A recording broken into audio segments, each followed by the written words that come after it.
ძალიან თბილი და არარასისტული კომენტარი მინდა წაგიკითხოთ.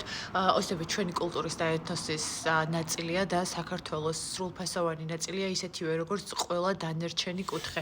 აქ აშკარად დიდი მადლობა კომენტარის ავტორს და აქ აშკარად იკითხება დამოკიდებულება, რომ რეალურად ამ ადამიანს არ უნდა რომ მოხდეს ეთნიკური უმცირესობების გამოყოფა და ხალხი დაყენება. ანუ სავარაუდოდ სამოქალაქო უფლებაზე ამახვილებს ყურადღებას, რაც პრინციპში იდეის დონეზე მეც ვეთანხმები, იდეის დონეზე კი არა აბსოლუტურად ვეთანხმები და თანამედროვე სახელმწიფო არის მოქალაქეობაზე დაფუძნებული სახელმწიფო ეთნიკური ნიშნის შემდეგ, თუმცა აქ არის ერთი კონკრეტული საკითხი მნიშვნელოვანი და ეს საკითხი არის შემდეგი. ეთნიკური უმცირესობებს ხშირად სრულად არ უნდათ, რომ რომელიმე კონკრეტული ეთნოსის ნიშანი ქონდეთ. მაგალითად, ამ შემთხვევაში იგივე ოს შესაძლოა სულაც არ უნდადეს, რომ თავს თვლიდეს ქართველად და ეს სეპარატისტულ ნარატივებში რა თქმა უნდა გამოიხატება. თუმცა ეს ავტომატურად შეიძლება არ ნიშნავდეს იმას, რომ ეს ადამიანი არის სეპარატისტი. მას ეთნიკური ნიშნის გამოყოფა შესაძლოა უნდოდეს და არა იმ მიზნით, რომ მას რაიმე პრეტენზია აქვს ცალკე სახელმწიფოს შექმნაზე, ან რუსეთთან მიერთებაზე, ან რუსეთთან მიერთება ეთნიკურად ოსი და ეთნიკურად აბსოლუტ სეპარატისტების მთავარი მიზანი, მაგრამ ყოველ შემთხვევაში შესაძლოა საერთოდ არ ქონდეს ეს სეპარატისტული მიდრეკილებები და ძალიან ამაყი იყოს თავისი ეთნიკური ნიშნის და ეს რა თქმა უნდა ბუნებრივი და ჯანსაღია. უბრალოდ პრობლემა იქნება ხოლმე, როდესაც ეს გადადის შოვინიზმში და ეს გადადის სეპარატიზმში და ეს გადადის ძლიერი სახელმწიფოსკენ ასე ვთქვათ, ინტეგრაციის მოთხოვნაში, რასაც პირდაპირ ითხოვენ ბოლო რამდენიმე ათეული წელია ჩვენი სეპარატისტული მიდრეკილებების მქონე თანამემამულეები, რომელთაც სურთ რუსეთთან მიერთება. ამასთან დაკავშირებით კიდევ ერთი საინტერესო პრობლემა იყო.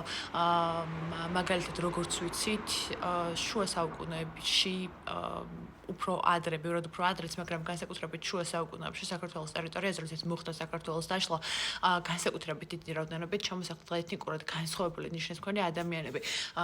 თუმცა და აი ეს ხშირ შემთხვევაში წარმოადგენდა ხოლმე გარკვეული ტიპის პრობლემას. თუმცა რეალურად თანამედროვე სამყაროში არის ორი სხვადასხვა ტიპის მიმართულება, რომელიც ოქროშუალეთშია გამოსავალი და ნაწილობრივ ორივეგან უნდა იყოს სასიამოვნო ფაქტორები ამოღებული. ერთი არის ინტეგრაცია, როდესაც შენ ჩართავ შენს ტერიტორიაზე მცხოვრებ ეთნიკურ უმცირესობებს და თავს სრულფასოვან მოქალაქეებად აგრძნობი და რაც არის ჯანსაღი. მეორე არის უშუალოდ ასიმილაცია, როდესაც რაღაც პერიოდის შემდეგ ქვეყანას თქვა შთანთქავს.